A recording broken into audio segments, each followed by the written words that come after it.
latest na showbiz updates, ihahatid na ngayong Martes.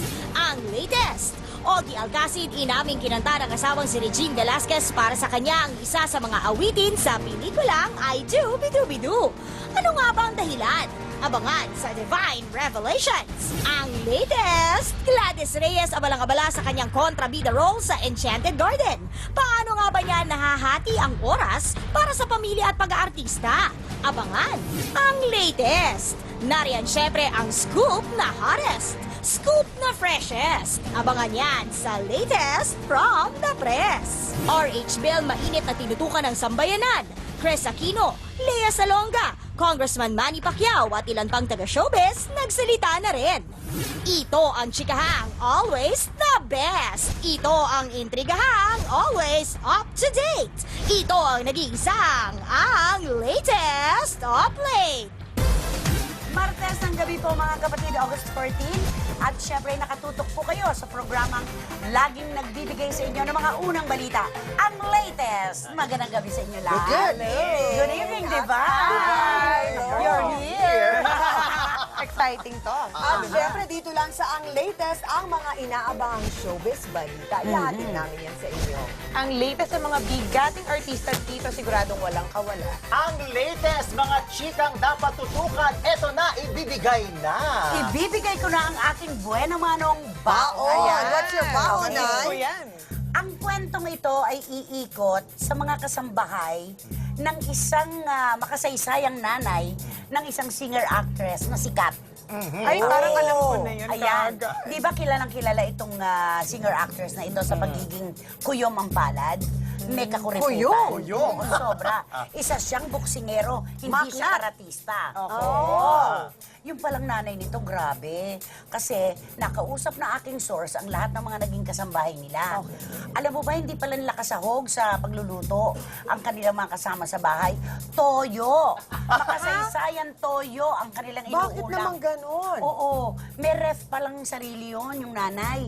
Yung mga leftover nila, hindi ilalabas sa kusina, ipapasok sa kanyang kwarto at magkakaroon na naman ng initan kinabukasan. Ganon? Oo. Sinasamba? Hindi, nakakahiya pa. Nakatira sila sa isang malaking village sa Makati. Nang hihingi sa mga kapitbahay. Ng pagkain, yung mga kasambahay. Wala nga malafang. Ikaw ba naman kumain ng toyo araw-araw? Araw-araw, di ba? Eh, hindi nga ba yung sardinas? Ayaw Oo, nila. ayaw nga Apat ng na apat na araw. Toyo pa kaya? Toyo pa kaya. My Diba? goodness, bakit tinotoyo? Pero alam mo, pati naman yung asawa nitong ano na to, magaling na singer-actress na ito, may pagkakuripot din eh. Pag in-interview mo yun sa bahay, sasabihin, where's the beef? Where's the tapa? Wala naman lumalabas. Wala talaga. Brukuda. Etchos lang. Oo. So, may pinagmanahan ang singer-actress na ito. Is there a letter? Ano? K? Wala. Wala. Is there a letter? Ay, doon sa main? Oo, may K.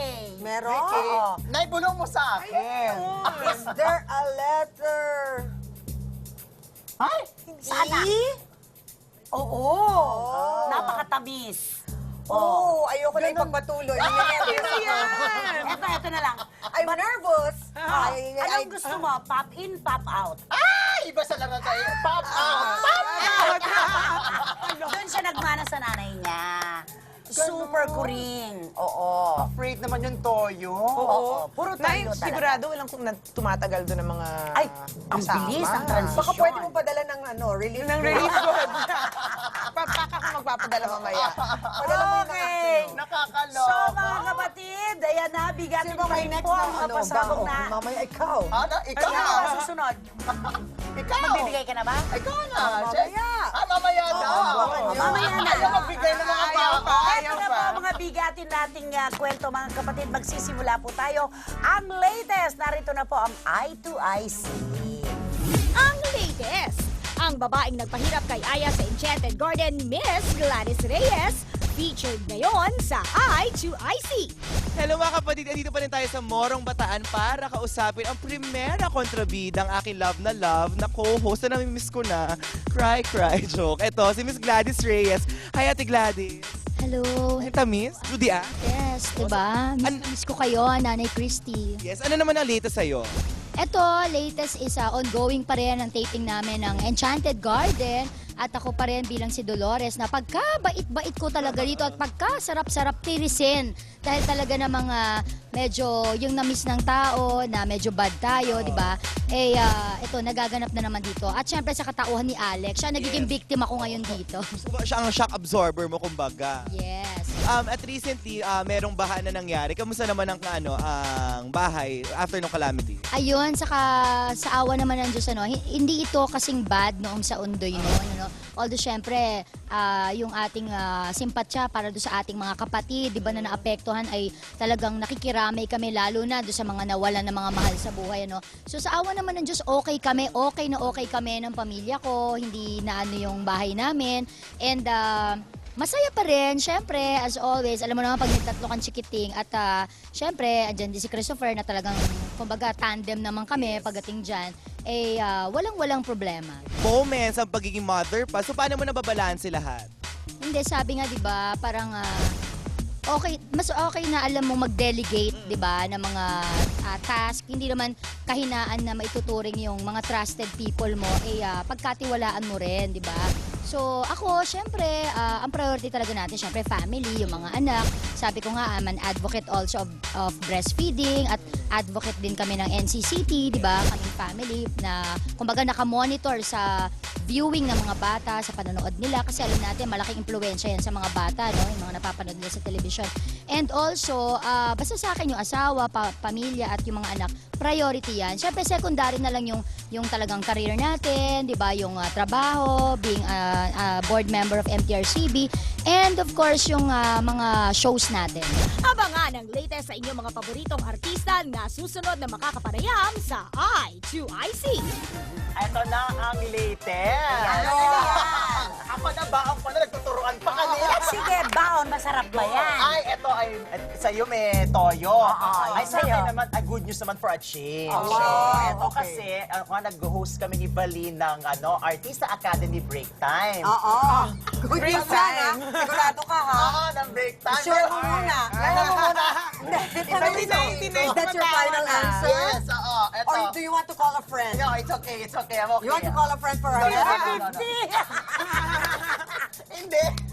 At wala doon sa chika Di na. ba ako mapapaanak bigla dyan? Hindi. Okay, Ito sige. kasi, syempre nagtitaping kami sa AATA, yung eskwelahan ng Artista Academy. At syempre, Ni Ma'am Wilma. Ni Ma'am Wilma. At nakachika ko doon si Ma'am Wilma, the principal Herself. herself. Habang bumabagyo at bumabaha, eto kami, nagchikahan kami. At nabalitaan ko na ito palang AATA ay magbubukas sa publiko ng October. So, ibig sabihin, pwede na mag-enroll yung mga Kahit wala sa Artista Academy. Pwedeng mag-aral yung Workshop. Marte. Oo, kasi daw pala ngayon, exclusive muna sa Artista Academy yung AATA. Pero pagdating ng Akala ko, October, sinangguni mo kay Ma'am Wilma. ay yung problema ko, hindi naman. Wala naman.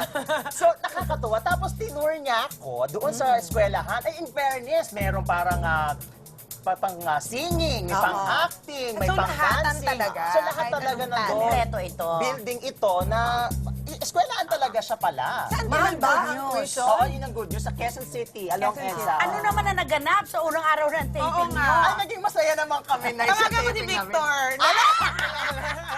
Oo, dahil si Balin ay kasama ko na may kinalaman kay Victor dati, na may kinalaman Alam mo ba naman yun? ngayon kay Ngayon ko na lang nalaman, recently. Ex siya ng boyfriend mo Ay, ngayon. oo. Pero nung kami na, dun ko lang nalaman. Kasi hindi ko naman ni-research muna. Ano sinabi ni Ah, Victor so hindi about pala Balin? mapagtapat Wala si naman, Victor mabait sa'yo ng naman. katotohanan. Ay, ganun oo nga. Si Victor ang Tatawagan ko nilagyan. mamaya yan. So ayun, so maganda pala tong AATA, yung eskwelahan Oo. ng Artista Academy. At abangan nyo yan, syempre. May papaaralin ka ba doon? Mukhang! Uy, in fairness, ang gugwapo, ang gaganda. Oo. Sa lahat ng napanood ko ng mga reality shows na ganito, dito ako talaga hanga, wala kang itatapon. Correct. Oo, totoo yan, ah. Artistahin lahat. Maraming nagsasabi artistahin talaga, oo. Yung X Factor kasi hindi mo makikita sa lahat yan. Pero itong mga batang to, pag tumayo sa harap mo, meron ka agad, may ganon. Tsaka talented, marami daw magaling kumanta, Yes, sumayaw. oo. marami- Tsaka yung dating palang artistahin na. At ang kagandahan, may academy, may eskwelahan. So ibig sabihin, hindi lang Kompletong pakete. correct, hindi lang basta sasalang sa camera, mag-aaral sila dun sa eskwela. Okay, Artista Academy. Abangan niyo yan. Ayan po mga kapatid, wala pa rin kung kawala ang mga bigating issue ngayong Martes, isusunod na sa Ang Latest! Latest from the press, maririnig na. Eksklusibo. Mula sa report ni RK Villacorta, Aiza Sigera at baguhang singer na si Criza Neri, may relasyon nga ba? Mula nang manalo sa reality talent search at maging mentor si Aiza Sigera ay hindi na tinantana ng issue ang baguhang singer na si Criza Neri, lalo pat ang singer-songwriter din ang nag-produce ng kanyang solo album. Kaya naman ang chika, nagkakamabutihan na raw ang dalawa.